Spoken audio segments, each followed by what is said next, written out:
दरम्यान अजित पवार यांच्या राष्ट्रवादीमध्ये निष्ठावंतांना डावलून मर्जीतल्या माणसांना उमेदवारी दिली जाते का असा प्रश्न सध्या सुप्रिया सुळे यांना विचारण्यात आला। ज्या लोकांनी संघर्ष केला त्यांना दुखावून निर्णय घेण्याचं कारण नाही असं सुप्रिया सुळे म्हणाल्या। अजित पवार असते तर आजची परिस्थिती वेगळी असती अशी प्रतिक्रिया देखील सुप्रिया सुळेंनी दिली आहे। दादा असतात तर खूप गोष्टी वेगळ्या असतात हे तुम्हालाही माहिती आहे आणि मला माहिती आहे। गंमत मला अशी वाटते की अनेक स्टेटमेंट्स आम्ही तेव्हा केले तेव्हा आम्हाला खोडून काढण्यात आलं आणि आज आम्ही म्हणतोय नको रे बाबा आणि ते म्हणतात नाही नाही तेव्हा असं झालं होतं।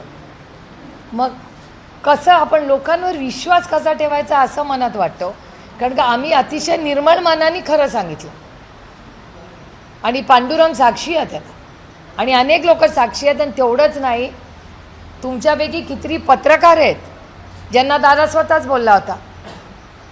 त्याच्यामुळे दादा स्वतः तुम्हाला काय काय बोलला होता ते दादा गेल्यानंतर खोडून काढायचं पाप काही लोकांनी केलं। एबीपी माझा, उघडा डोळे बघा नीट।